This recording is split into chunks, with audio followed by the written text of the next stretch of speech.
Bismillah.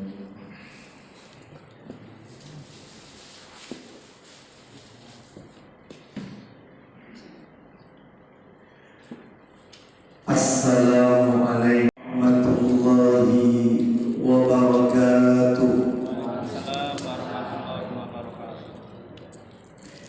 Alhamdulillah alladzi bi ni'matihi tatimmus shalihat. Ashhadu an la ilaha illallah wahdahu la syarika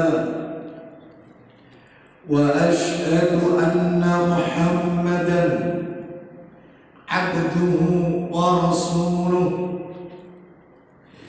Ya ayyuhalladzina amanu ittaqullaha haqqa tuqatih wa la tamutunna illa wa antum muslimun. Amma ba'du, fa inna asdaqal hadisi kitabullah wa khairal hadi hadi Muhammadin sallallahu alaihi wasallam wa syarral umuri muhdatsatuha wa kullu muhdatsatin bid'ah wa kullu bid'atin dhalalah. Ikhwan wa akhwati fillah, bapak-bapak, ibu-ibu, kaum muslimin dan muslimat, jamaah majelis taklim Masjid Al-Ikhlas Duku Kupang Barat, Surabaya, yang semoga semuanya dimuliakan oleh Allah Subhanahu wa ta'ala. Kepada segenap pengurus Takmir Masjid Al-Ikhlas Duku Kupang Barat, Surabaya, yang semoga dirahmati oleh Allah Subhanahu wa ta'ala. Tidak ada kata yang patut kita ucapkan di malam hari ini melainkan rasa syukur kita kepada Allah Subhanahu wa ta'ala atas segala karunia nikmat yang telah Allah berikan kepada kita, yang tentunya kita tidak akan pernah mampu, tidak akan pernah bisa menghitung-hitung nikmat tersebut. Mulai kita bangun dari tidur sampai kita tidur kembali, bahkan tidur itu sendiri bagian dari karunia nikmat Allah yang juga wajib untuk kita syukuri. Allah berfirman dalam Al-Quran, wa in ta'uddu ni'matallahi la tuhsuha. Dan jika kalian menghitung-hitung nikmat Allah, maka pasti kalian tidak akan pernah bisa, tidak akan pernah mampu menghitung-hitung nikmat tersebut. Bapak Ibu rahimani wa rahimakumullah, Allah Subhanahu wa ta'ala tidak pernah memerintahkan kita untuk menghitung-hitung nikmat, tidak pernah. Tetapi Allah justru memerintahkan kita untuk mensyukuri semua nikmat yang Allah berikan kepada kita. Allah berfirman di surat Al-Baqarah, saya yakin ayatnya familiar di telinga kita. Bahkan mungkin sebagian Bapak Ibu sekalian sudah pada hafal ayat ini. Allah berfirman, fadhkuruni adzkurkum washkuruli wala takfurun. Yang artinya, maka ingatlah kalian kepadaku, niscaya aku akan mengingat kalian. Bersyukurlah kalian kepadaku, dan janganlah kalian kufur, ingkar kepadaku. Dalil ini Al-Baqarah 152 ayatnya menunjukkan bukti kepada kita wajibnya kita mensyukuri nikmat-nikmat yang Allah berikan kepada kita. Bahkan Bapak Ibu sekalian, jika kita pandai bersyukur, apa kata Allah dalam Al-Quran? Nikmatnya akan ditambah. Namun jika kita tidak pandai bersyukur alias kufur nikmat, apa kata Allah dalam Al-Quran firman-Nya?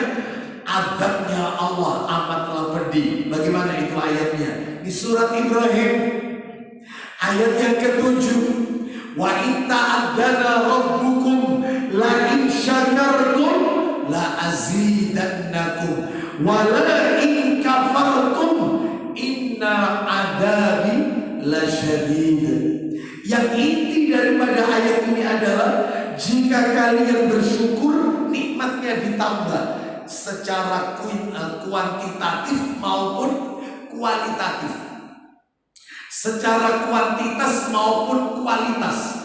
Jumlah nikmatnya ditambah, nilai keberkahan nikmatnya juga ditambah.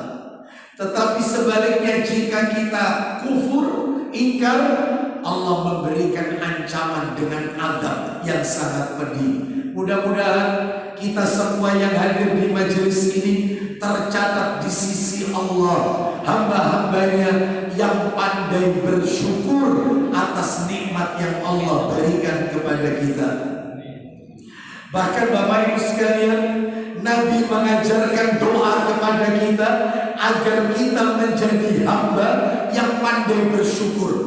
Saya yakin Bapak Ibu hafal doanya, karena doa ini dibaca setiap selesai sholat fardu. Isi doa itu meminta kepada Allah agar kita dijadikan hamba yang pandai bersyukur.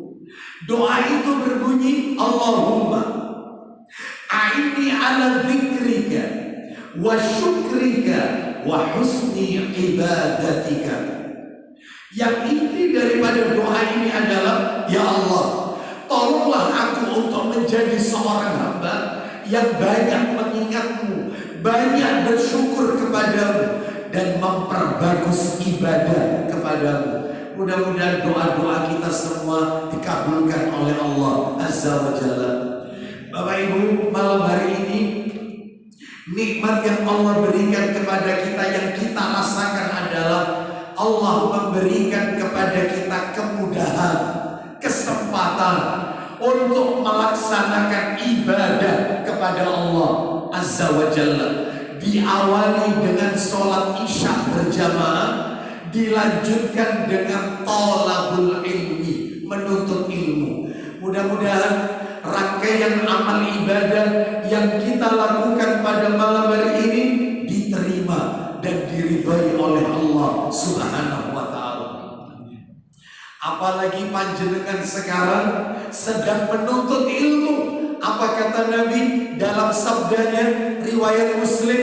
Nabi bersabda, man salaka tariqan yaltamisu fihi ilman sahalallahu lahu bihi tariqan ilal jannah. Barang siapa yang menempuh jalan untuk mencari ilmu seperti yang Bapak Ibu lakukan malam hari ini, maka Allah akan memudahkan baginya jalan menuju surga. Mudah-mudahan kita semua termasuk di dalamnya. Bapak Ibu, majelis taklim Masjid Al-Ikhlas, Duku Kupang Barat, Surabaya, rahimani wa rahimakumullah. Malam hari ini untuk yang pertama kalinya, perdana, saya diminta untuk menyampaikan tausiah di Kamis pekan yang kelima ini dengan tema atau topik 3 warisan Nabi Muhammad Sallallahu Alaihi Wasallam. 3 warisan Rasulullah Sallallahu Alaihi Wasallam. Maka sebelum kami sebutkan apa saja 3 warisan Nabi tersebut, ada baiknya kalau kita mendengarkan sebuah asar. Asar beda dengan hadis. Kalau hadis perkataan Nabi, kalau asar perkataan sahabat Nabi ridwanullah alaihi ajmain. Jadi ada hadis, ada asar, ya. Hadis, perkataan, perbuatan, ketetapan Nabi Muhammad SAW.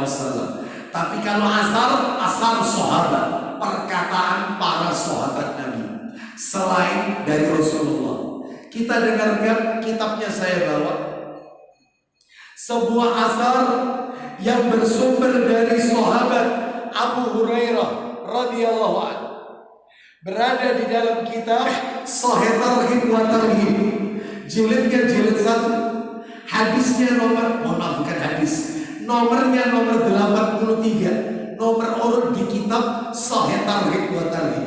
Kitab ini terbit 6 jilid, kumpulan tentang pahala dan ancaman.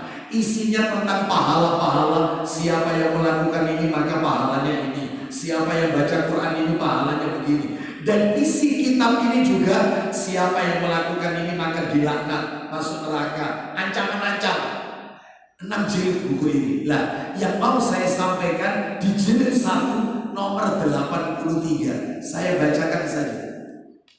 Biasanya ada petugas yang bantu saya membacakan kitabnya, tapi nggak apa-apa deh. Ya, karena waktu kita sempit, ya, maka kita saya bacakan saja. Baik.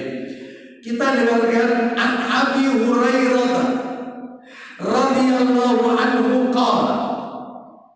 Dari Abu Hurairah radhiyallahu anhu, dia berkata, annahu marra bisuqil Madinah fa waqafa 'alaiha faqala. Yang artinya Abu Hurairah radhiyallahu anhu, beliau melewati pasar yang ada di kota Madinah. Pasar yang ada di kota Madinah. Lalu beliau berhenti di pasar itu dan beliau berkata kepada seluruh pedagang yang ada di pasar itu. Kita dengarkan apa perkataannya Abu Hurairah kepada seluruh pedagang yang ada di pasar kota Madinah itu. Wah, berani betul ini Abu Hurairah. Apa katanya? Ya ahlas suq, ma a'jazakum. Wahai para penghuni pasar, wahai para pedagang, betapa ruginya kalian, betapa lemahnya kalian. Mereka para pedagang pasar itu berkata, ya jelas, tidak ada angin, tidak ada apa-apa. Tiba-tiba dikatakan oleh Abu Hurairah, betapa lemahnya kalian, betapa ruginya kalian. Maka mereka berkata, apa kata para pedagang ini? Wa madaka ya Abu Hurairah. Memangnya kenapa? Memangnya apa maksudmu engkau mengatakan kami ini rugi, kami ini lemah? Apa maksudnya? Qala. Maka Abu Hurairah menjawab. Nah, ini masuk di sini. Zaka miras Rasulullah sallallahu alaihi wasallam yuksam wa antum hauna. Kata Abu Hurairah, itu warisannya Rasulullah sallallahu alaihi wasallam sedang dibagi-bagi, sedangkan kalian masih di pasar jualan. Rugi, ada pembagian warisan, kalian masih ada di sini. Lalu kata Abu Hurairah berikutnya, alla tadhabuna fatakhuduna nasibakum minhu. Mengapa di antara kalian tidak pergi? Mengapa kalian tidak pergi ke sana untuk mengambil jatah warisannya Rasulullah sallallahu alaihi wasallam? Bapak Ibu sekalian, mohon maaf sebelum tak teruskan ini, saya mau tanya dulu nih. Kira-kira kalau ada orang dengar ada pembagian warisan, tertarik tidak? Tertarik. Apa kata mereka? Mereka pun tertarik. Tertariknya dari mana? Kita lanjutkan, jalan cerita belum kelar. Kalau mereka pedagang pasar itu berkata, wa aina huwa, mulai tertarik. Wa aina huwa, di mana itu bagi-baginya? Mulai tertarik. Di mana itu ada pembagian warisannya Rasul? Qal, Abu Hurairah menjawab, fil masjid. Ada di masjid. Masjid Nabawi maksudnya. Pembagian warisan itu ada di masjid. Apa yang terjadi? Fa kharaju sira'an wa waqafa Abu Hurairah lahum hatta raja'u. Maka mereka dengan segera meninggalkan seluruh barang dagangannya, pergi masuk masjid. Yang tinggal di pasar itu Abu Hurairah tok seorang diri. Sampai akhirnya mereka balik lagi. Jadi tidak lama setelah masuk Mesir, mereka balik lagi ke dagangan mereka. Maka Abu Hurairah berkata, "Malakum, ada apa gerangan? Kenapa kalian kok balik lagi?" Faqalu, mereka menjawab. Ini habis masuk masjid ini, lalu balik lagi ke pasar, ke barang dagangan mereka. Abu Hurairah tanya, "Kenapa kalian kok balik?" Mereka menjawab, "Ya Abu Hurairah, qad ataina al-masjid, fadakhalna fihi, falam nara fihi syai'an yuksa." Kami sudah masuk masjid. Kami sudah masuk masjid. Ternyata di dalam masjid gak ada pembagian warisannya Rasulullah SAW. Gak ada. Kami gak melihat ada bagi-bagi warisan di masjid. Maka faqala lahum Abu Hurairah. Maka Abu Hurairah berkata kepada mereka, skakmatnya di sini, skakmatnya. Apa kata Abu Hurairah? Wa ma ra'aitum fil masjid ahadan. Apakah kalian ketika masuk masjid kalian tidak mendapati orang di masjid? Di masjid ada orang nggak? Masa kalian nggak lihat di masjid ada orang? Mereka menjawab, "Bala, tentu wahai Abu Hurairah, tentu.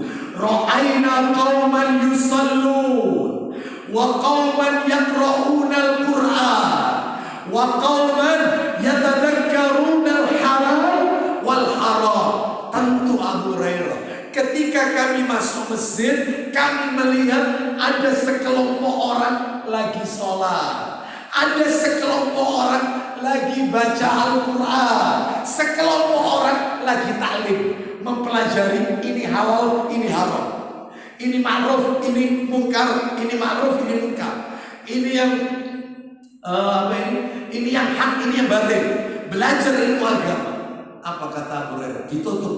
Kisah ini ditutup perkataan Abu Hurairah. Faqala lahu Abu Hurairah. Maka Abu Hurairah berkata kepada mereka, "Wa yahkum fadaka mirasu Muhammad sallallahu alaihi wasallam." Celaka kalian.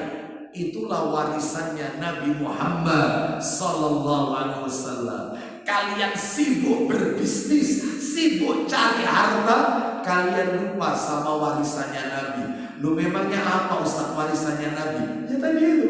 Berarti kalau disimpulkan, 1. Sholat, 2. Baca Al-Quran, 3. Belajar ilmu agama seperti yang panjenengan lakukan malam hari. Taklim, supaya kita tahu mana yang hak, mana yang batil, mana itu ma'ruf, mana mungkar, mana yang benar, mana yang salah, mana yang halal, mana yang haram.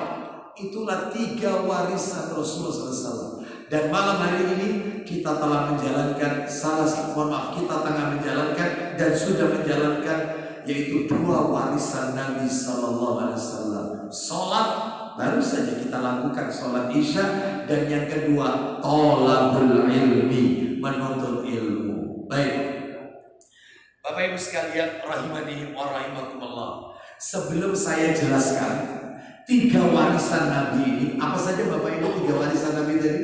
Yang pertama sholat, yang kedua apa tadi? Membaca Al-Quran, yang ketiga yaitu thalabul ilmi, menuntut ilmu. Sebelum kita masuk ke sini, maka sekilas saja Bapak Ibu, saya ingin menyampaikan biografi singkat Abu Hurairah radhiyallahu anhu. Saya yakin Bapak Ibu sering mendengar nama orang yang satu ini, Abu Hurairah. Siapa sebenarnya beliau ini? Bapak Ibu sekalian, ringkas saja ya, ringkas. Beliau ini nama aslinya bukan Abu Hurairah, bukan. Nama aslinya adalah Abdurrahman bin Sakhr radhiyallahu anhu. Abdurrahman bin Sakhr. Beliau ini Bapak Ibu sekalian rahimani wa rahimakumullah, dijuluki Abu Hurairah. Abu itu bapak, Hurairah itu kucing kecil. Abu Hurairah bapaknya kucing. Kenapa? Karena beliau ini pecinta hewan kucing, Bapak Ibu sekalian. Sampai-sampai beliau kemana-mana selalu membawa kucing kecil yang selalu diletakkan di bawah ke sakunya, dimasukkan ke dalam, yaitu jubah sakunya, dibawa kemana-mana. Ya. Makanya yang juluki Abu Hurairah siapa? Rasul. Apa kata Nabi? Anta abahir. Hir itu ya kucing. sama. Kamu ini bapaknya kucing. Mulai sejak itulah nama keren beliau bukan Abdurrahman bin Sakhar. Yang keren, yang terdengar sampai kita 14 abad yang silam sampai hari ini, nama julukannya yaitu Abu Hurairah radhiyallahu anhu. Loh, berarti orang itu boleh Pak Ustadz ya memakai nama julukan. Kalau laki-laki kan diawali dengan Abu, kalau wanita diawali dengan Ummu, gitu ya. Boleh, tapi pakai nama hewan boleh. Seperti Abu Hurairah. Biasanya kan pakai nama anak kandung, seperti saya. Nama asli saya kan bukan Abu Aslam, Bapak Ibu, bukan. Nama asli saya bukan Abu Aslam. Bapak Ibu tahu lah nama asli saya ya. Nah, kenapa saya dijulukin Abu Aslam? Karena saya punya putra namanya Aslam. Abu Aslam bapaknya Aslam. Itu sunnah ya? Itu sunnah yang mulai sudah punah, yang jarang yang sering kali ditinggalkan oleh umat Islam ya. Kalau wanita ya seperti istri saya disebut dipanggil Ummu Aslam, ibunya Aslam. Kalau di TK di playgroup itu ya biasanya para wali murid ya, wali murid itu kalau bilang itu kan mamanya gitu ya. Mamanya siapa? Mamanya Budi, mamanya itu kalau di bahasa Arab kan Ummu depannya. Ya, baik. Bapak-bapak, ibu-ibu juga boleh memakai nama anaknya. Dan boleh juga tidak dengan nama anak, tetapi nama hewan. Contohnya ini Abu Hurairah radhiyallahu anhu memakai nama hewan kucing. Berarti kalau saya pakai nama hewan boleh, tapi hewan-hewan yang bagus ya. Jangan hewan-hewan yang jangan Bapak Ibu. Ini dikasih nama Abu Asad, bapaknya singa, suka ngamuan soalnya. Ya jangan lah. Ya, seperti itu. Ya bagus-bagus yang lucu-lucu boleh ya, enggak apa-apa.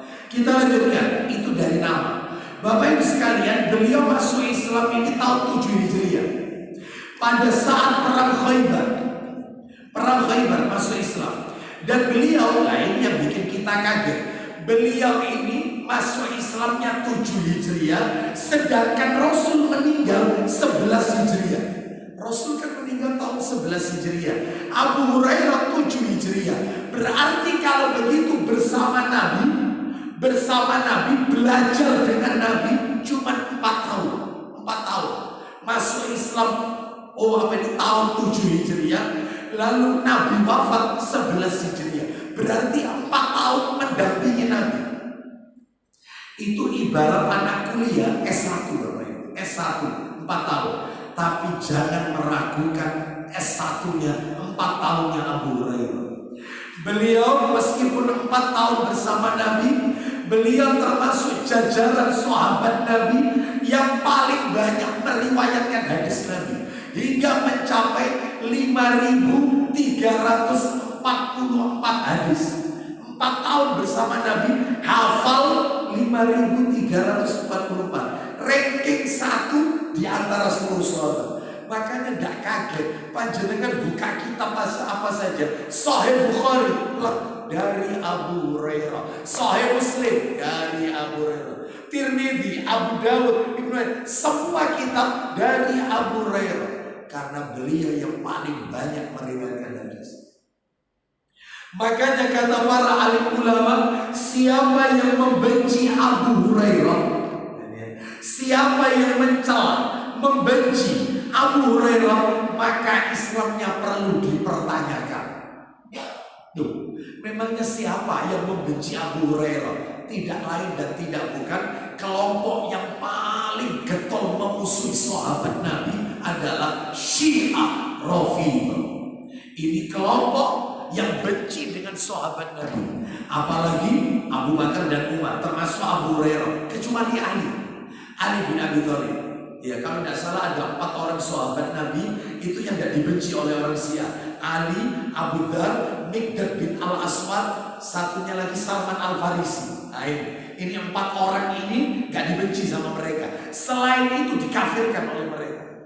Apalagi Abu Bakar, apalagi Umar radhiyallahu anhu. Terus kenapa kok dikatakan Islamnya dipertanyakan? Bagaimana dia bisa belajar Islam dengan baik?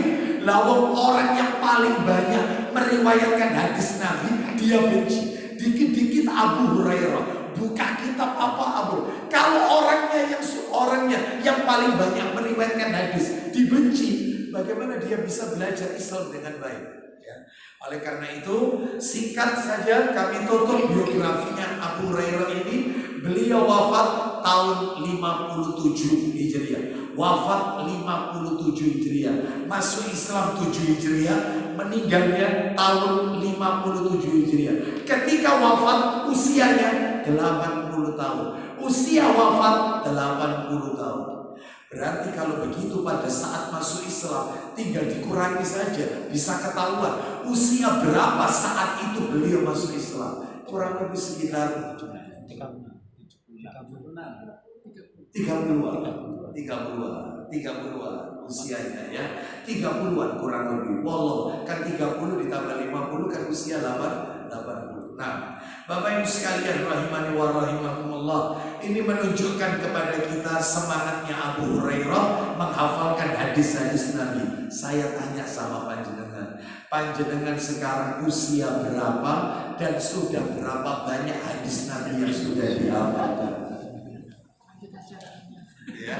Alhamdulillah Ustaz, saya hafal 1, innamal a'malu binniyat. Ya. Gak apa-apa, sedikit-sedikit nambah. Ya. Baik, sekarang kita akan bahas materi inti kita. 3 warisan Nabi Muhammad. Masih ingat tadi ceritanya 3 warisan Nabi Muhammad? 1 sholat, 2 baca Al-Quran, 3 menuntut ilmu. Muncul pertanyaan dalam hati kita, gimana caranya menjaga warisan itu?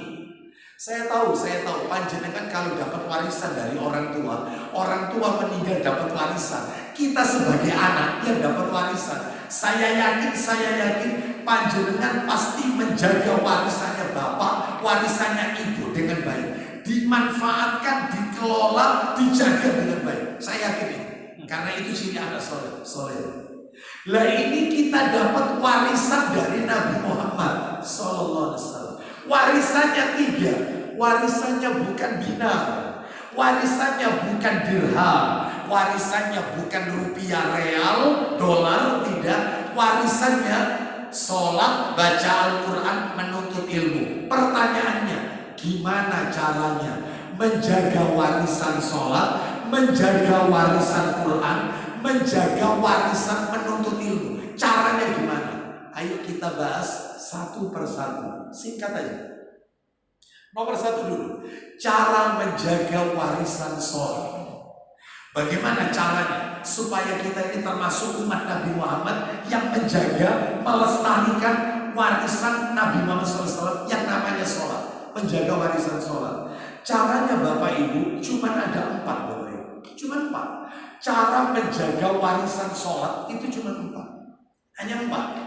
Apa saja itu? 1, yang pertama ini, cara menjaga warisan sholat. Yang pertama, hendaknya sholat itu dikerjakan on time, tepat pada waktunya, on time. Yaitu namanya menjaga warisan sholat.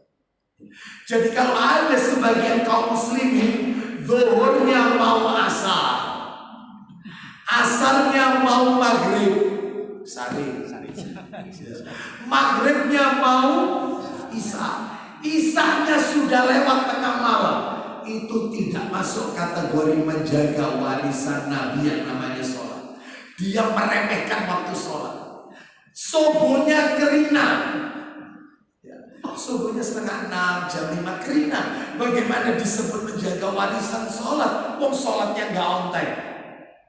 Ya, Bapak Ibu sekalian, itu masih lumayan. Dia masih sholat meskipun kerina, meskipun terlambat. Ada lagi yang mulai meremehkan. Subuh sholat, duhurnya hilang, duhur kepegang, asarnya lepas, asar sholat, maghribnya jadi pagar ayu. Nah, sholat kan, itu kan jadi pagar ayu kan dirias itu mulai jam berapa? Biasanya mulai asar, tentunya mulai asar. Nggak mungkin dong dia mau sholat maghrib wudhu, ya buyar itu yang dirias. Kan gitu. Maghrib jadi pagerayu, nggak sholat maghrib. Isya kelewat, ketiduran. Isya sholat subuhnya hilang. Berarti sudah meremehkan waktu sholat. Mana bisa disebut orang yang menjaga warisan Nabi yang namanya sholat. Apalagi ada lagi yang sudah mulai nekat meninggalkan sholat, gak pernah sholat. Alhamdulillah. Oleh karena itu Bapak Ibu sekalian, warisan Nabi yang namanya sholat ini penting untuk kita paham. Maaf ya, maaf. Perlu Bapak Ibu ketahui. Satu-satunya amal ibadah. Saya ulangi. Satu-satunya amal ibadah. Satu-satunya. Yang perintahnya Nabi harus naik ke langit. Itu cuma sholat. Isra Mi'raj. Cuma sholat aja. Isra Mi'raj itu kan oleh-olehnya kan sholat. Oleh-olehnya Isra Mi'raj. Perintah zakat, Nabi tidak perlu naik ke langit. Yang turun malaikat Jibril. Perintah puasa Ramadan, yang turun malaikat Jibril. Perintah haji, yang turun Jibril. Khusus sholat naik Masjidil Haram ke Masjidil Aqsa Palestina. Masjidil Aqsa naik ke Sidratul Muntaha, langit ke-7. Wih, hanya untuk nerima sholat. Hanya sholat. Istimewa ibadah yang satu ini. Satu itu saya tunjukkan istimewanya sholat dibanding ibadah yang lain. Yang nomor 2, yang tadi saya potong dulu ya, saya tunjukkan. Yang nomor 2, satu-satunya amal ibadah di dalam Islam yang akan dihisab oleh Allah, diaudit, ya sholat dulu. Nanti di akhirat yang ditanya oleh Allah itu sholat pertama kali sholat. Disebutkan di dalam hadis riwayatnya Ibnu Majah dan Abu Dawud, di mana Rasulullah sallallahu alaihi wasallam bersabda, "Inna awwala ma yuhasabun nasu bihi yaumal qiyamah min a'malihimus shalah." Sesungguhnya amalan yang pertama kali akan dihisab, diperiksa, diaudit oleh Allah nanti di hari kiamat sholat. Sholat yang pertama ditanya sholat. Bukan yang lain. Bahkan Bapak Ibu, saya tunjukkan lagi. Satu-satunya amal ibadah di dalam Islam. Satu-satunya amal ibadah di dalam Islam yang perintahnya itu di dalam Al-Quran digandengkan sama amalan-amalan yang lain, ya cuma sholat. Contoh, di dalam Al-Quran, panjenengan kalau baca Quran, sholat itu mesti gandengan sama zakat. Selalu. Gimana ayatnya? Wa aqimus sholat wa atuz zakat. Mesti gandengan. Tegakkan sholat, tunaikan zakat. Mesti digandengkan sama sholat. Seakan-akan Allah hendak memberitahukan kita, orang itu meskipun zakatnya miliaran, tapi kalau tidak sholat, maka nggak diterima zakatnya oleh Allah. Nggak diterima. Meskipun zakatnya nggak diterima. Kalau orangnya nggak sholat. Contoh lagi dalam Al-Quran, sholat gandengan dengan sholat di dalam Al-Quran gandengannya adalah dengan sabar. Sholat gandengan sama sabar. Ayo gimana? Wasta'inu bis-sabri was-sholat. Jadikanlah sabar dan sholat sebagai penolong. Maksudnya apa? Seakan-akan Allah memberitahukan kita, orang itu kalau terkena musibah, apapun musibahnya, kehilangan orang yang kita cintai, kehilangan harta, dirampok, dibegal, dicuri, macam-macam sudah, ya, kebakaran sudah, sakit berat tidak sembuh-sembuh, sakit menahun, sakit tidak kunjung sembuh, sudah, tidak kelar-kelar. Orangnya bisa sabar, tapi orangnya tidak sholat, maka sabarnya tidak dapat pahala. Meskipun dia sabar, kalau orangnya tidak sholat, ada dapat pahala. Makanya sholat gandengan sama sabar. Contoh dalam Al-Quran, sholat gandengan sama Idul Kurban, hari raya kurban, penyembelihan kurban. Suratnya apa Ustaz? Sholat kok gandengan sama kurban? Insya Allah panjenengan hafal. Ini surat favorit panjenengan ini. Panjenengan kalau sholat mesti pakai surat ini, favorit ini. Ya, gimana bunyinya? Inna a'toina kal kausar. Favorit tidak ini? Favorit. Pokoknya inna a'toina wallahu a'lam. Itu favorit. Ya. Apa artinya? Kita lihat ya. Inna a'tainakal kautsar yang ayat 2. Fasolli li rabbika wanhar. Salatlah untuk Rabbmu karena Rabbmu dan berkurbanlah. Salat gandengan sama kurban. Jadi kalau ada orang di masyarakat kita sapi sekian ekor, kambing sekian ekor, tapi orangnya nggak pernah sholat, kurbannya nggak diterima orang. Nggak diterima. Makanya digandingkan sama sholat. Lu semua ibadah itu digandingkan sama sholat. Beda sama zakat, sama puasa, nggak ada gandengannya. Kalau sholat ada gandengannya, gandengan semuanya. Istimewa ibadahnya, istimewa. Tapi banyak yang melalaikan. Tak kasih lagi keistimewaan sholat, warisan Nabi yang namanya sholat ini. Satu-satunya amal ibadah, satu-satunya amal ibadah yang pelakunya jika tidak mengerjakan harus dipukul, ya cuma sholat. Hanya sholat. Dalilnya mana? Dalilnya hadis Abu Dawud. Rasulullah SAW bersabda, "Murus sabiya bis-shalah." Murus sabiya bis-shalah idza balagha 7 sinin wa idza balagha 10 sinin fadribuhu 'alaiha. Ajarkan kepada anakmu sholat ketika umurnya 7 tahun. 7 tahun ajarkan sholat. Dan ketika anak itu berusia 10 tahun dan dia meninggalkan sholat, maka pukullah anak itu. Jelas sekali. Anak diajarkan sholat dalam hadis Abu Dawud ini usia 7 tahun. Pukullah anak itu ketika umur 10 tahun. Lu bayangkan, lah pemukulan di sini ada syaratnya. Kalau anak tidak sholat dipukul itu ada syaratnya. Apa syaratnya? Pemukulan itu tempatnya pinggul ke bawah. Pinggul ke bawah, bukan pinggul ke atas. Pinggul ke bawah di 3 tempat. Pinggul ke bawah tempatnya 3. Maaf, 1 pantatnya, atau 2 betisnya, atau 3 telapak kakinya, dan tidak boleh menimbulkan bekas dan rasa sakit. Jadi cuma mukul, ingatkan aja, ayo sholat. Makanya kalau ada orang tua mukul anaknya, nyentil telinga, haram, boleh. Apalagi jewel, mohon berhenti dan nakal, tak boleh. Mukul anak itu pinggul ke bawah. Waduh, sudah terlanjur Pak Ustaz. Ya. Apalagi sampai digebres itu ya, pakai sapu lidi. Ya Allah, sampai merah, memar. Nggak boleh, haram. Zolimi kepada anak, nggak boleh. Kita lanjutkan materi kita. Pak, Bu, maafin, saya minta maaf. Anak usia SMP kelas 3, berarti kurang lebih umur 15 tahun. SMP kelas 3, berarti sudah balik kan? Sudah balik. Ternyata dia tidak puasa Ramadan, mokel. Tidak ada di dalam Islam anak itu harus dipukul. Ada. Orang kaya raya tajir ternyata tidak bayar zakat, tidak pergi haji ke Baitullah. Tidak ada di dalam Islam orang itu harus dipukul. Tidak ada. Tapi anak umur 10 tidak sholat, pukul. Hanya sholat. Hanya sholat. Istimewa ibadah yang satu. Penutup terakhir sebelum kita masuk yang tadi yang sempat saya potong. Saya ingin menunjukkan istimewanya sholat ini, pentingnya warisan sholat ini. Satu-satunya ibadah yang Nabi sebut di akhir ajalnya.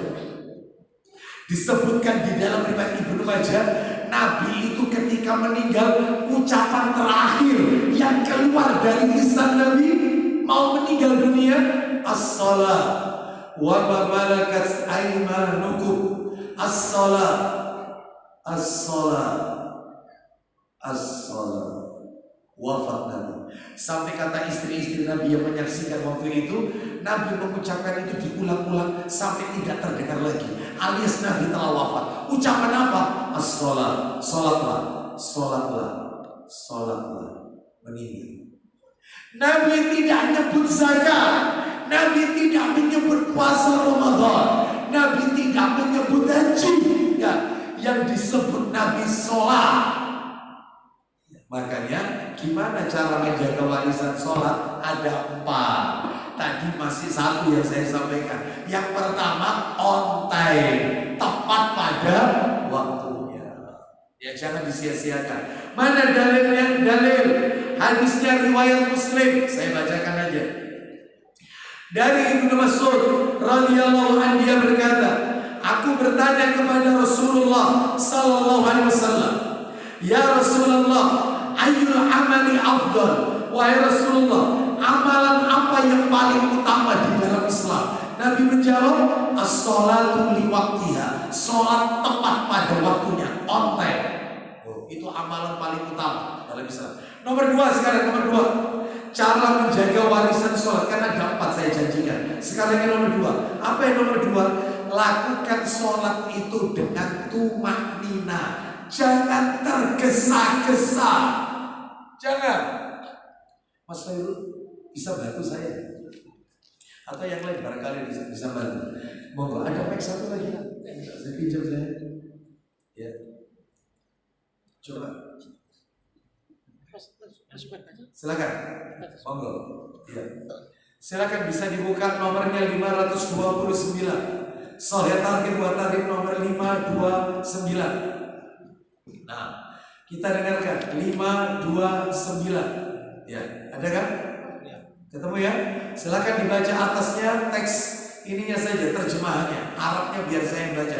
Silakan kita dengarkan Sahih Targhib wa Tarhib nomor 529. Silakan Mas baca dari sesungguhnya dari atasnya dari Abu Hurairah radhiyallahu an, dari Nabi Muhammad SAW, beliau bersabda, saya bacakan, innar rajula la yusalli sittina sanatan wa ma tuqbalu lahu salatu la'allahu yutimmu ruku' wa la yutimmu sujud wa yutimmu sujud wa la yutimmu ruku'. Silakan terjemahnya.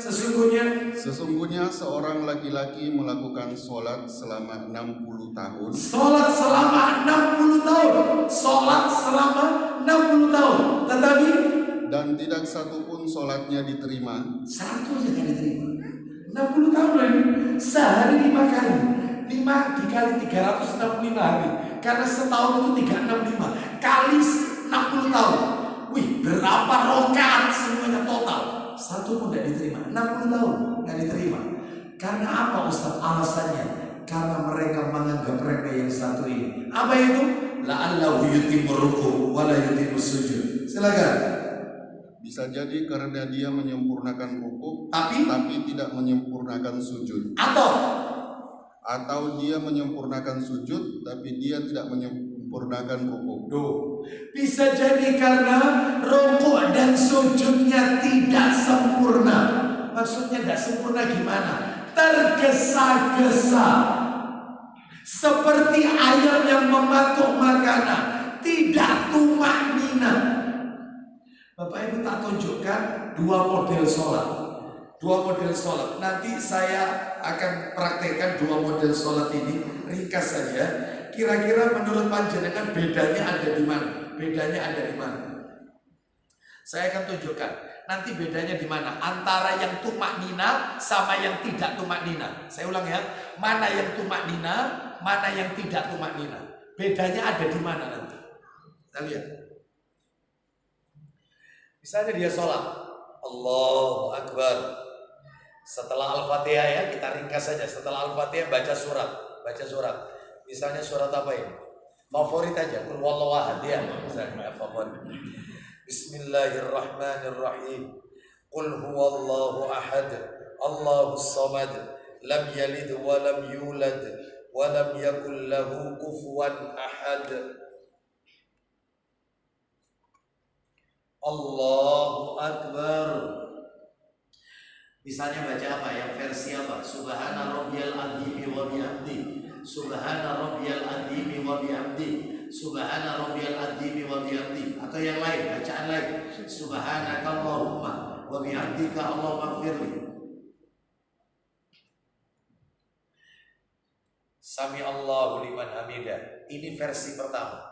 Sekarang saya tunjukkan versi kedua. Nanti bedanya di mana? Allahu Akbar. Setelah Al-Fatihah lewat, baca Al-Ikhlas. Bismillahirrahmanirrahim. Qul huwallahu ahad, Allahus samad, lam yalid wa lam yulad wa lam yakul lahu kufuwan ahad.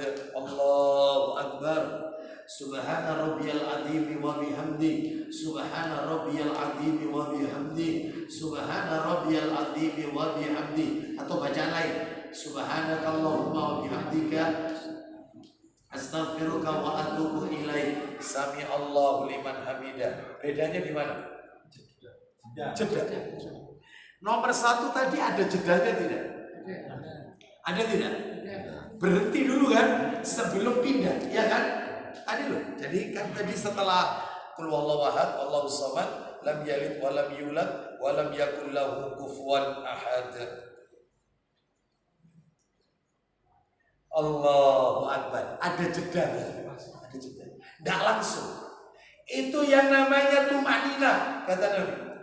Yang lebih parah ada yang model begini. Ini lebih parah ini. Allahu akbar. Tak tunjukkan yang parah, Allahu akbar. Misalnya Al-Fatihah lewat. Bismillahirrahmanirrahim. Qul huwallahu ahad, Allahus samad, lam yalid wa lam yulad wa lam yakul lahu kufuwan ahad. Allahu akbar. Subhana rabbiyal azim wa bihamdi. Subhana rabbiyal azim wa bihamdi. Subhana rabbiyal azim wa bihamdi. Sami Allah liman hamidah. Rabbana wa lakal hamd.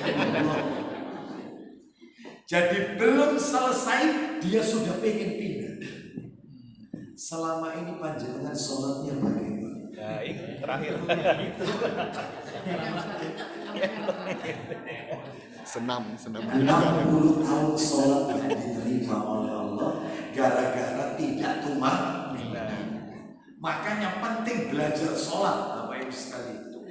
Bagaimana? Ini belum bahas masalah khusyuk, belum. Ini baru bahas masalah tumanina. Kalau khusyuk beda lagi. Banyak yang nggak khusyuk, apalagi ibu-ibu. Mohon maaf. Contohnya, Allahu akbar. Ini masa Allah ya.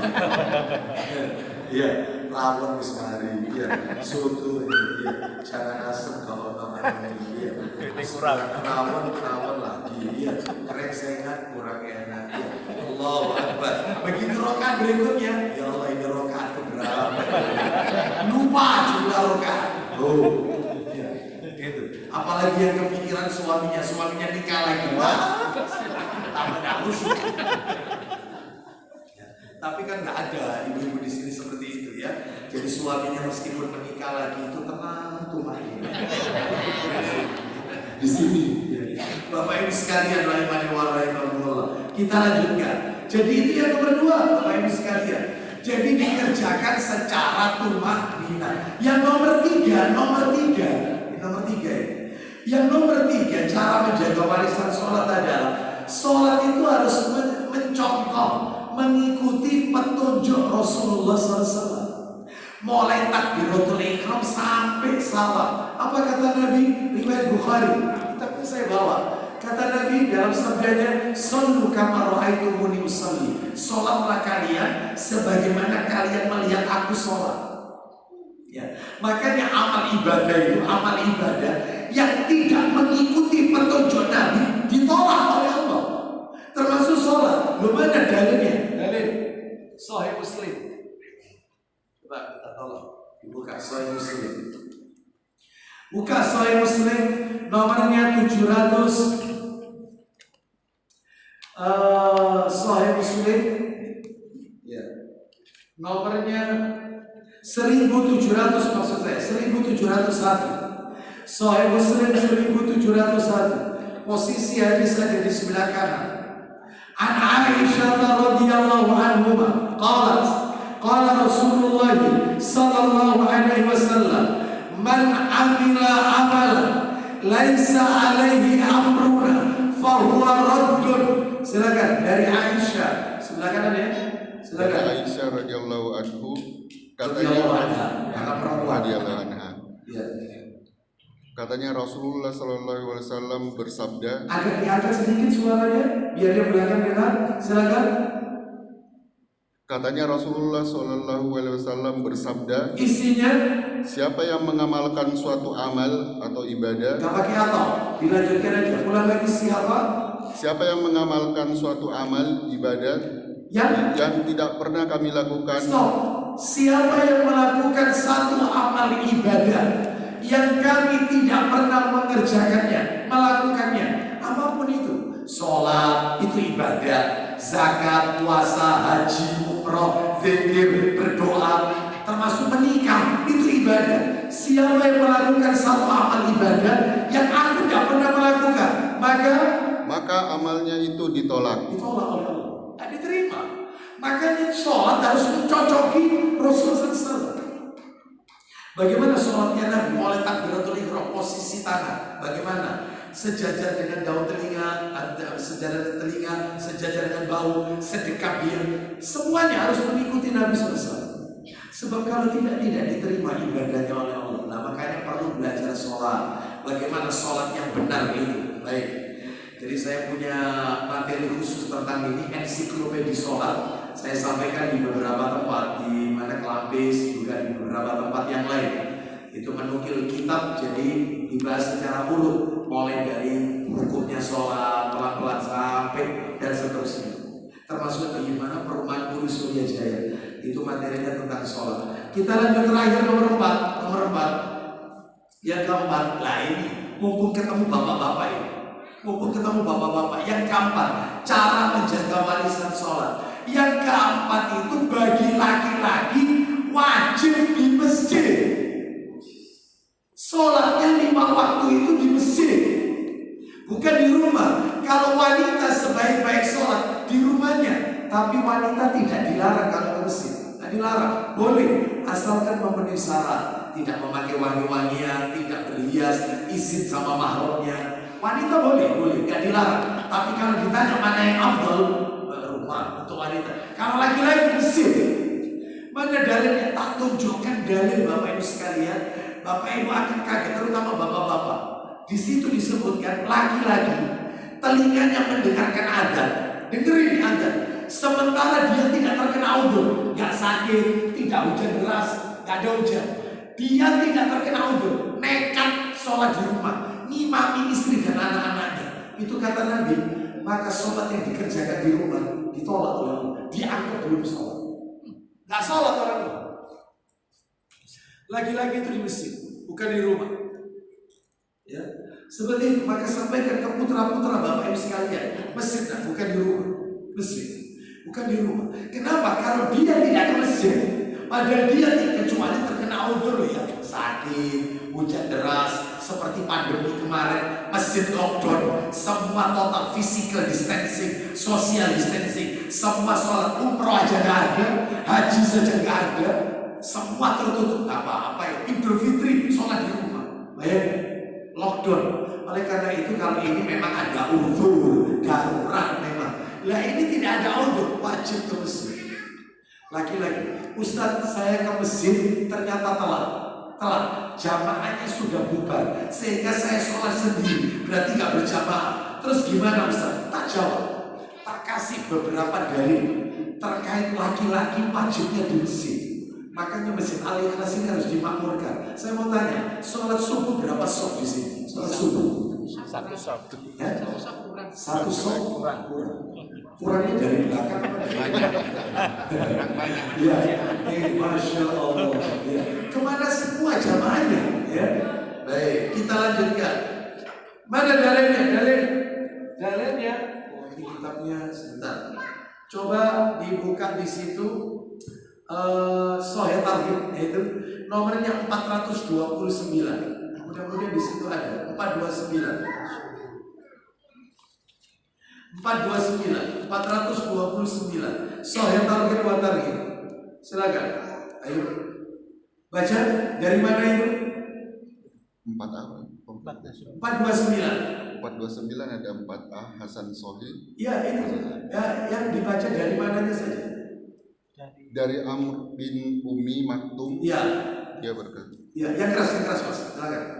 Dia berkata, aku berkata, ya Rasulullah. Wahai Rasulullah, aku buta dan rumahku jauh. Aku ini buta. 1, 2, rumahku jauh dari Mesir. Terus, aku mempunyai penuntun tetapi tidak terus-menerus melazimiku. Baik, aku punya seorang yang bisa nuntun aku untuk pergi ke Mesir, tapi ya tidak tiap saat, Gak bisa tiap hari 5 waktu, gak bisa. Sehingga gak bisa acet, gak bisa istiqomah. Matanya buta. Saya mau tanya kepada panjenengan, orang buta itu satu apa dua-duanya? Kalau satu, yuk itu dicek. Repot ini ya, sama sekali ya. Ini orang ini buta.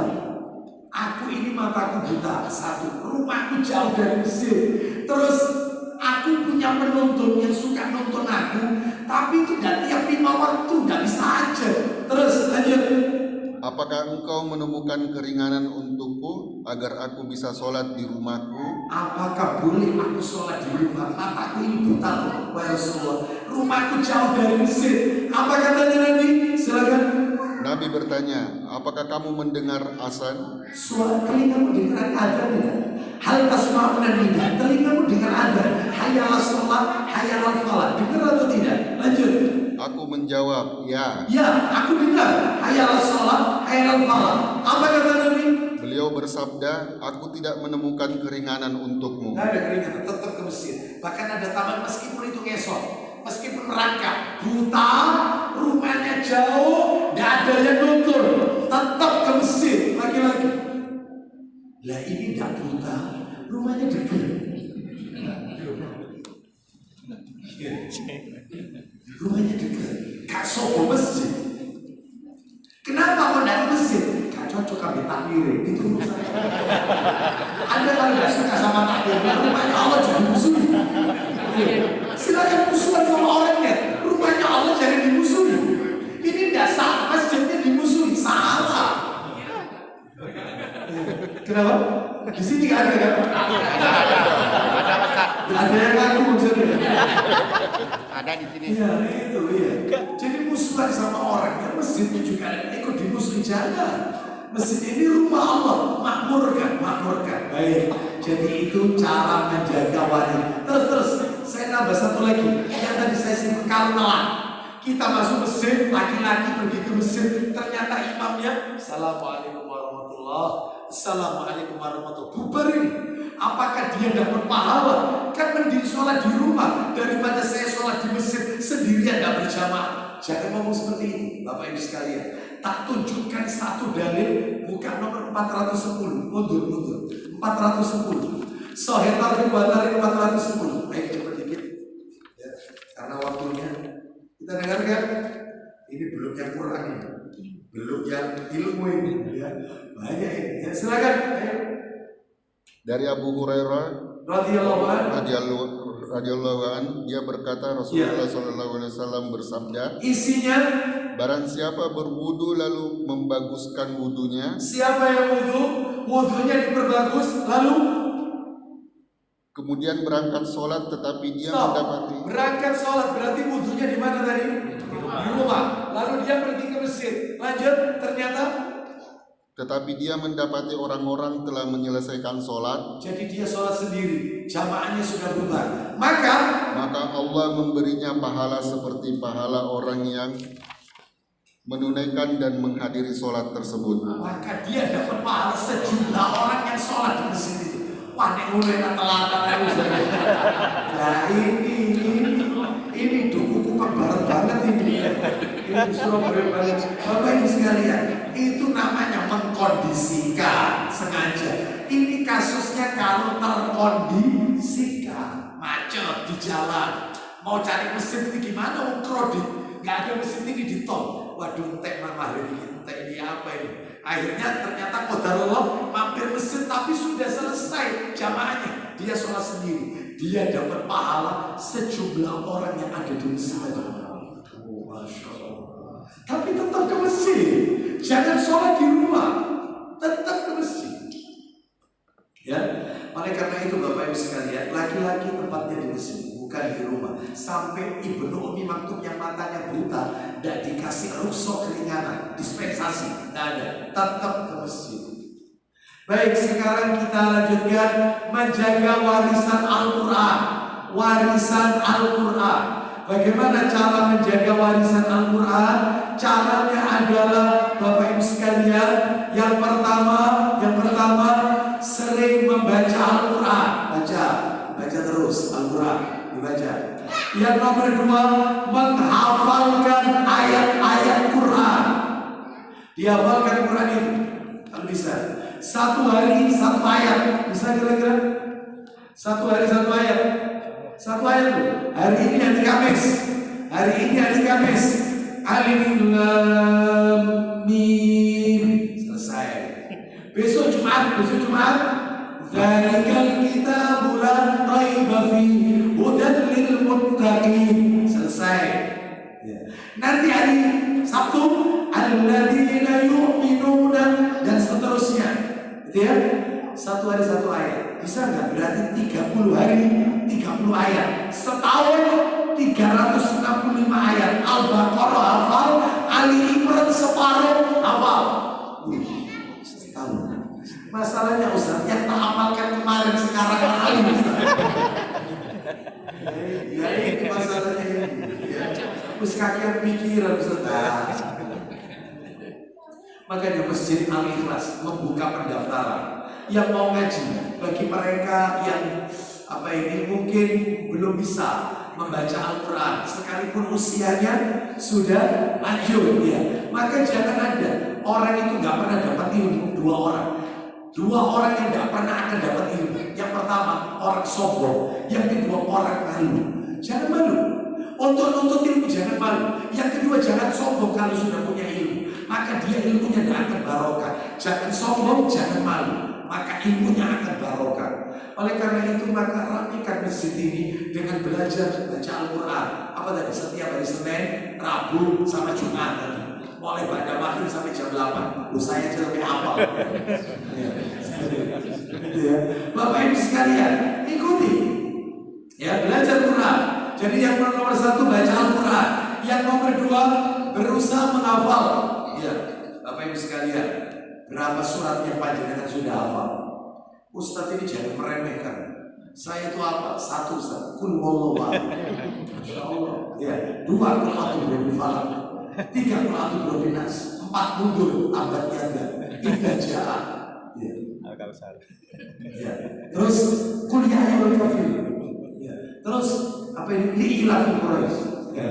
Terus inna a'tainakal kautsar. Ya. Terus alam tara kaifa. Terus kemudian idza sulsilatil 10 saat. Banyak itu. Banyak. Tingkatkan.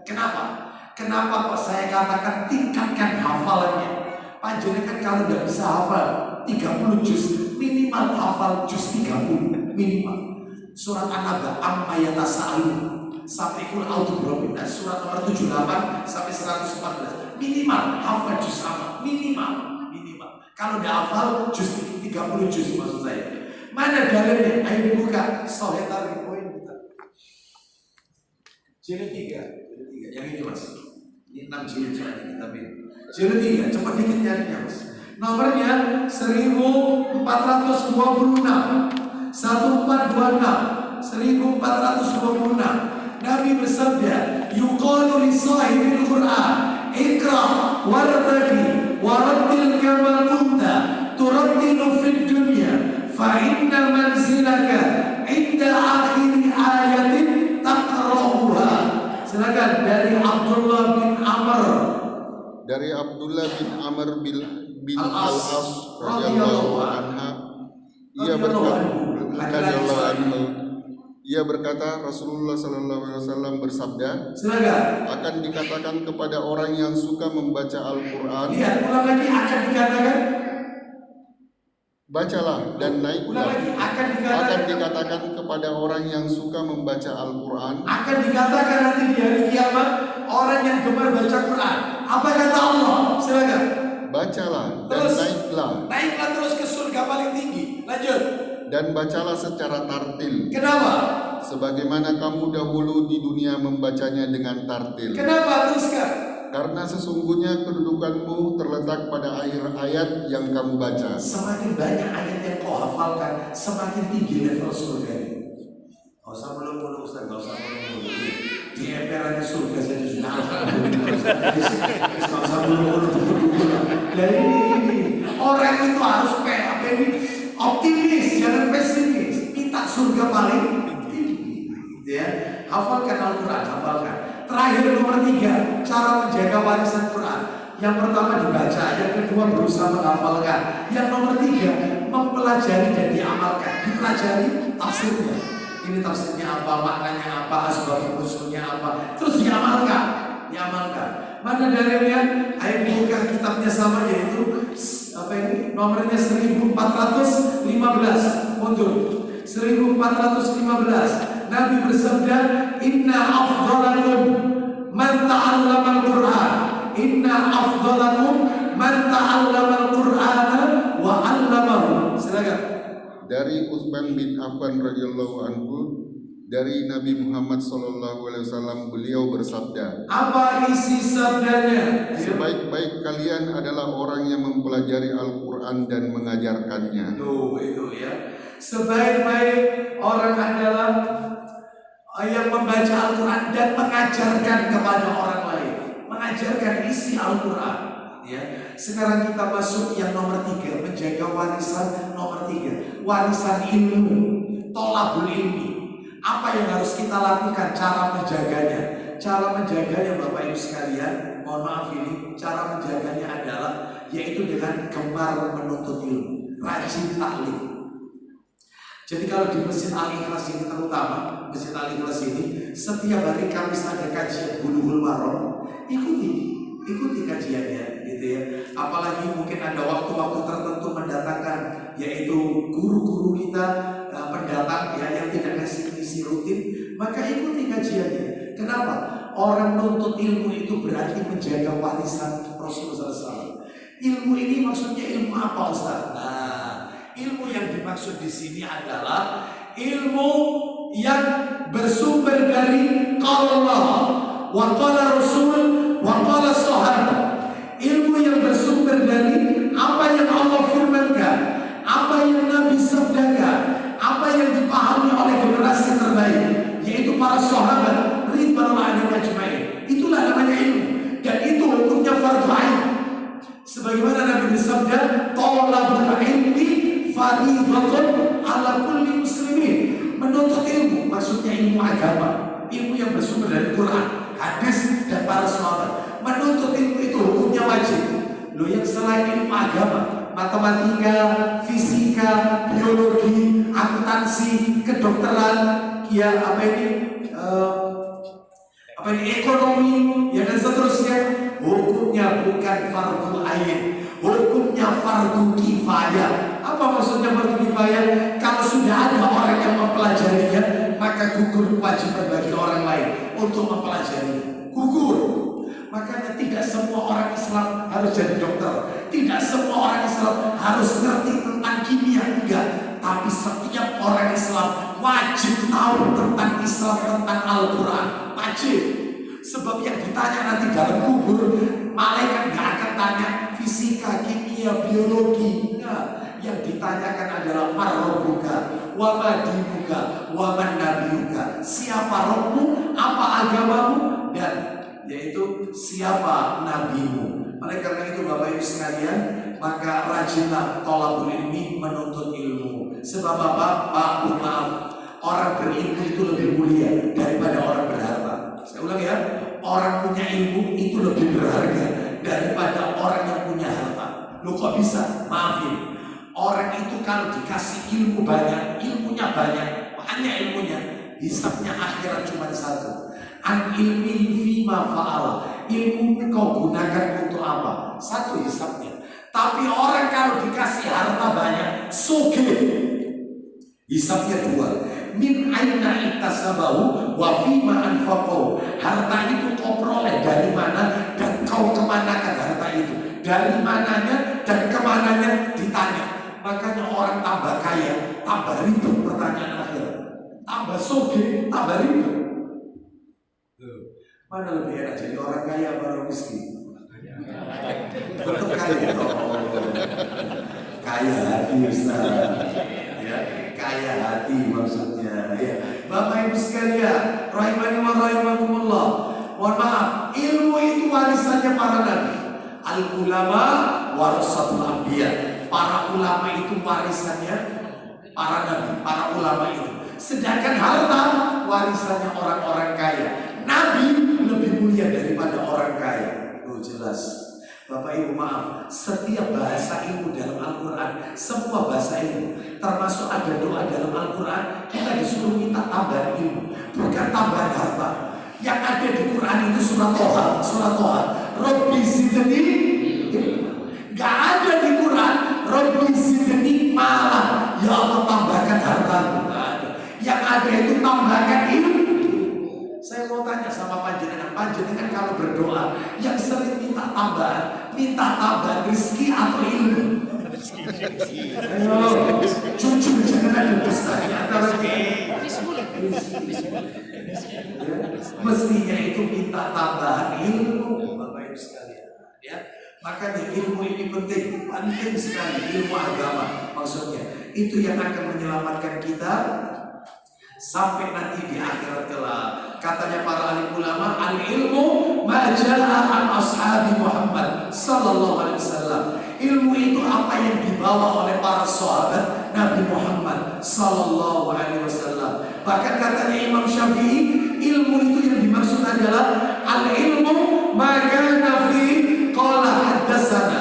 Ilmu itu adalah apa yang tercantum dalam qala haddatsana, yaitu hadis-hadis Nabi sallallahu alaihi wasallam. Ilmu agama. Mudah-mudahan kita dikasih kemudahan oleh Allah untuk mempelajari ilmu agama sampai ajal menjemput kita. Mudah-mudahan Allah meridhoi semua amal ibadah kita. Bapak Ibu sekalian, karena waktunya di sini ada 4 hadiah. Nama Bapak? Nah, lu ada yang silver queen.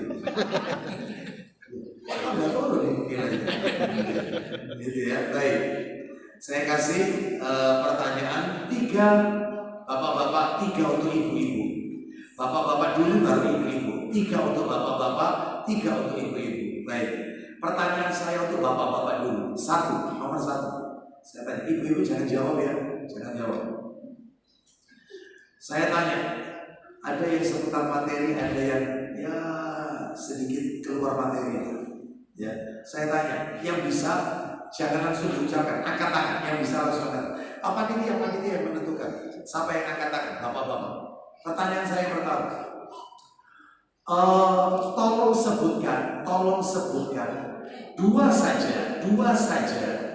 saja yang Bapak ketahui tentang biografi Abu Hurairah. 2 saja. Ketika saya sebut Abu Hurairah, yang Bapak ingat tentang Abu Hurairah itu apa? 2 saja. Silakan. Ya, siapa duluan? Silakan. Ayo Mas. Monggo. Ya, nama siapa Mas? Silakan Mas. Biografi beliau adalah masuk Islam pada 7 Hijriah. Betul. 1, terus 2. Kesempatan untuk hidup bersama Rasulullah selama 4 tahun. 4 tahun. Yang ketiga paling banyak meriwayatkan hadis Rasulullah SAW. Masya Allah. Iya.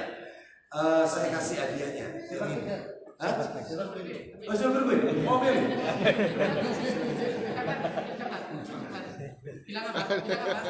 Terima kasih. 1 aja. Kecuali kalau misalnya istri kedua ada. Kita lanjut. Pertanyaan ibu-ibu. Nomor 1. Bapak-bapak sudah 1. Sekarang ibu-ibu. Yang angkat tangan duluan nanti ditunjuk sama teman-teman takmir Masjid Al-Ikhlas. Saya tanya, Bu, tolong sebutkan 4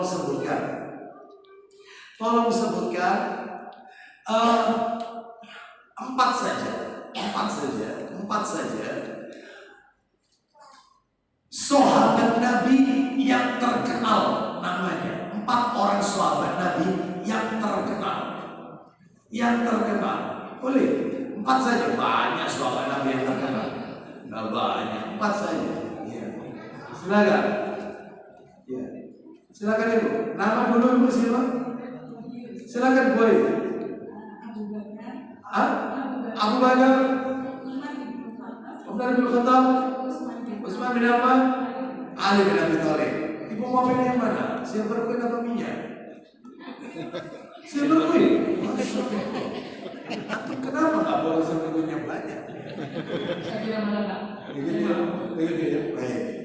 Sekarang kita lanjutkan. Bapak-bapak pertanyaan nomor 2. Bapak-bapak pertanyaan kedua. Tolong sebutkan Pak. Langsung ya, langsung. Dituju Ustaz. Tolong sebutkan 3 wasiat Nabi tadi. Silakan. Lihat dulu. Nama dulu siapa, Mas? Silakan Mas. Kalau belum ini, urut nggak apa-apa. 1 menuntut ilmu. Nomor 2, sholat. Nomor 3, ngerepek. Nomor 3, menjaga, yaitu membaca Al-Quran. Kalau diurut sholat dulu, baru membaca Al-Quran, baru menuntut ilmu. Nah, silakan. Mau yang ini apa yang ini? Botol. Sesuka-suka. Baik. Yang botol, kasih yang botol. Ibu-ibu, saya kasih kesempatan lagi bertanya. Nah, maksud saya tahu. Kesempatan nomor 2 untuk ibu-ibu. Saya kasih yang botol. Tolong sebutkan ibu-ibu. Tolong sebutkan. 3 saja. Cara menjaga warisan sholat. Cara menjaga. Iya, ibu yang pakai jilbab biru. Itu yang saya lihat. Jilbab biru. Nama dulu. Ibu Yuni, Silakan. menunaikan tepat waktu, on time. Betul. Yang kedua, Satu-satunya amalan yang dihisab pertama kali. kurang tepat karena itu hanya keutamaan sholat aja. Satu-satunya perintah yang disandingkan dengan perintah yang lain. Kurang tepat, itu hanya menunjukkan keistimewaan sholat. Baik, yang belakang, saya lebar belakang.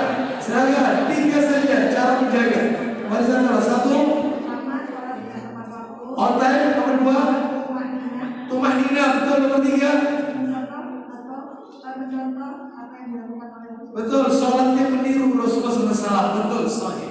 Ya. Silakan nanti diambil ya. Nanti diambil panitia. Silakan bisa dikirim. Pertanyaan yang ketiga terakhir dulu Bapak-bapak. Ya, itu catatannya mungkin tumpang tindih. Pertanyaan ketiga.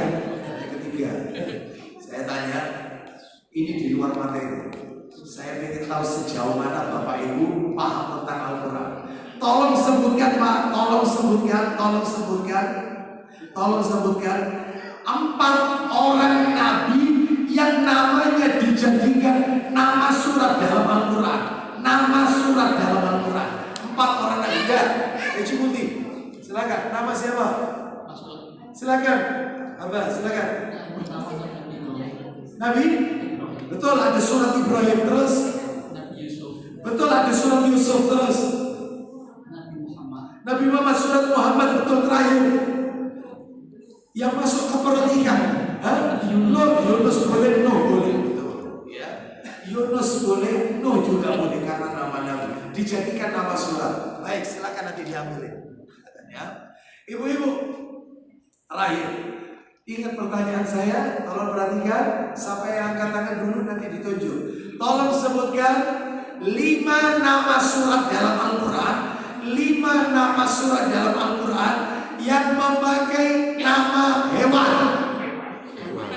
Wah, pakai nama hewan. Ya ibu, jilbab hitam. Sebelah sana. Sana. Sebentar, nama-nama siapa ibu? Ini siapa nama? Ya, silakan dulu. 1, Al-Baqarah sapi betina. An-Nahl lebah. Terus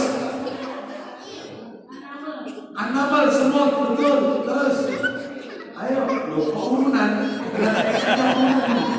Ya apa ya? Naikkan aja pokoknya. Al-Fil gajah. Betul. Kurang 1 lagi.